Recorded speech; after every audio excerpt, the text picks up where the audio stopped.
оқушылар, бүгінгі күндеріңізге сәттілік тілеймін. Тәрбие сағатымызды бастау үшін сіздерді ортаға шаттық шеңберіне шақырамын.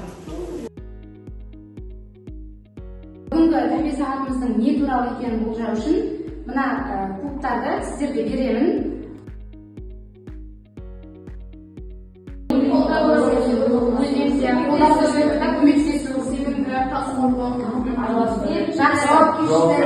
Жақсы тақырыбымен мақсатын тыңдайық. Бүгінгі тәрбие сағатының тақырыбы мейірімді орта, буллингке жол жоқ. Мақсаты оқушыларға буллинг жағдайында адамгершілік және психологиялық тұрғыда дұрыс әрекет етудің маңызын ұғындыру, эмпатия мен мейірімді қарым-қатынас дағдыларын қалыптастыру арқылы өзара сыйластық пен қолдау мәдениетін дамыту.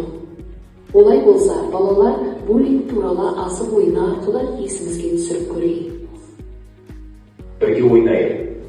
Өзіне ұнаған асықты таңда.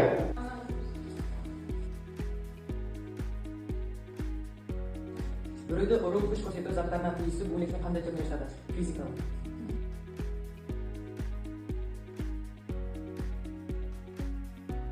Жаңағы буллинг жағдайында әрбір оқушының өз таңдауы бар.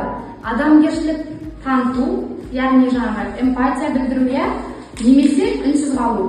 Яғни үнсіз қалған жағдайда буллинг ол жалғаса береді.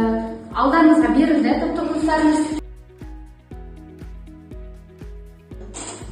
Буллинг мінез-құлқы қорлайды, үстемдік етеді, мазақтайды. Не істеу керек? Өз әрекетінің зиянын түсіну, Қорлауға қосылма, мазаққа күлме, біреуді жектеткенді байқаса үнсіз қал. Марат, мынаны қарашы, Сабинаның жаңа фотосын көрдің бе? Астына жазған комментариямды оқышы. О, сен тіпті қатырыпсың. Неге маза етеді?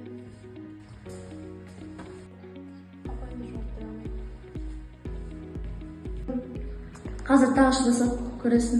Алдында қалай бүңгелдегенін айтсайшы. Сабина кешір енді қайталанбайды. Бүгінгі сабақтан алған мәліметімізді қорытындылау үшін партада шетте тұрған қағаздарыңызды алып, ортаға қарай шығамыз.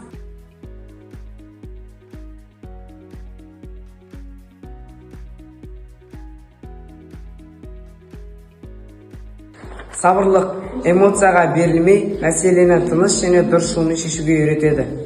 Сыйластық дегеніміз өзге адамның шекарасына және пікіріне құрметтеуге үйретеді. кешірімділік, реніш пен өшпенділікті жеңуге, достық қатынасты қайта құруға ықпал етеді. Эмпатия мен мейірімділікті өмірлік қағидасына айналдырса, құрмет көрсетіп адамгершілік танытса, мектебімізде жылы әрі қауіпсіз орта қалыптасады.